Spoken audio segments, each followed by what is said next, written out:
morning. Pasok ka.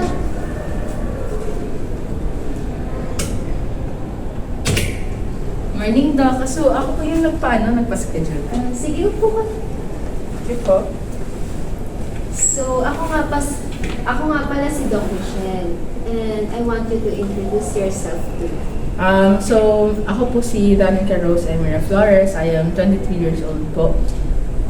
So, ngayon, gusto kong sabihin mo sa akin kung ano nga ba yung gumugulo sa isip mo. Kasi po, nakakatawa pong pakinggan, pero takot na takot po kasi talaga ako sa ipis. There's one time po, Doc, na nung nagapangan po ako ng ipis habang tulog po, nagising po ako, tapos ayun, at syempre po natulog po ulit ako kasi gabi po. Tapos after po nun, binangungot po ako, as in super nightmare po. Tapos nilagnat po ako, parang di ba po, parang ganito na po ako kalaki, I am 23 years old, pero sobra pa po rin yung takot ko sa ipis. So, to the point po na nilalagnat na ako, or it gives me nightmare. So, gusto ko po talaga ma-overcome yung fear ko. Siyempre po, marami po kasi kahit po saan naman makaka-encounter tayo ng ipis. Sobrang inevitable po na mag-meet kami. So, gusto ko po talaga siyang ma-overcome po para kahit papaano is wala na po akong pakailan kahit marami pa pong ipis sa paligid. Pero sa mga oras na to, anong nararamdaman mo ngayon? Pag naisip ko pa lang po, sobra po ako natatakot tsaka nandidiri po talaga. So, ngayon may gagawin tayo, ha? Pero bago natin simulan yun, gusto ko, itry muna natin to. May ituturo ako sa'yo, yung 4-7-8 technique. 4 seconds kang mag-i-inhale, 7 seconds mong i-hold yung breath mo, and then 8 seconds mo na mag-i-exhale. Gets mo? Yes po. Sige, gawin na natin, ha? Inhale, hold yung breath, then exhale. Okay. So, kamusta yung pakiramdam mo ngayon? Medyo nalesen naman po yung kaba and yung takot. So, sa ngayon naman, may gagawin na tayo, which is yung ipapakita ko yung ipis sa'yo. Sige Okay po. lang ba? Sige po. So, yung next naman is may ipapanood ako sa yung video na kung saan may mga ipis din na lumilipad. Kadiri Pero daw. syempre, okay lang, di naman natin may iwasan na makaramdam ng ganyan kaba. Nakakatakot naman yun. Pero sige po. Kaya mo yan. So, ito po yung video. Panoorin.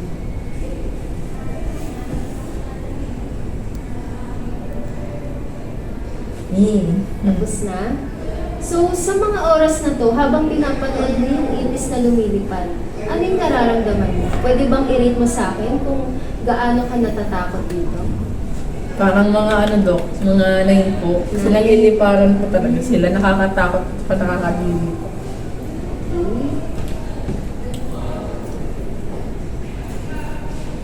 Nakikita ko rin na nag-nail biting ka. Pwede bang mag-inhale, exhale muna tayo para kahit pa paano is gumaan yung pakiramdam? Sige Dok, medyo na kasi ako inatid. So, gawin muna natin ulit yung 4-7-8 technique, ha? Okay po Dok. 1, 2, 3, go. Inhale. Hold your breath. Exhale. Pwede Dok, isa pa. Isa pa, sige. Inhale. Hold your breath. Exhale. Okay Dok. Okay na ba yung pakiramdam mo? Ako medyo kumakalma na. So, ayan. Yung next naman natin is magpapakita naman ako sa'yo ng picture ng ipis. Okay lang ba sa'yo yun? Sige po Dok. Ito yung picture ng ipis. So, napansin ko na parang medyo nabawasan na yung yung takot mo. Opo Dok. So, i-rate mo nga kung gaano ka natatakot. Siguro po yung takot ko na lang is mga 5 na lang po. 5 na lang. So, yung last stage naman is magpapakita na ako sa'yo ng totoong ipis. Actual na ipis. Okay lang ba sa'yo yan? Sige po, Doc. Anong nararamdaman mo sa ngayon? Nung sinabi ko yung magpapakita na ako sa'yo ng totoong ipis. Medyo na-tense po kasi unlike naman po sa kanina is personal ko na po siya makikita. Pero ready ka na. Yes, Doc. Sige. Kunin ko lang ha. So, meron ako ditong dalang ipis tsaka payong. Di ba sa bahay natin, natural sa atin na magpatay ng ipis? Kasi, di ba nga, nalipad kaya natatakot tayo. So ngayon, ikaw bahala kung ano gusto mo gawin sa ipis. Pwede mo siyang paluin, or kung basta kung ano gusto mo.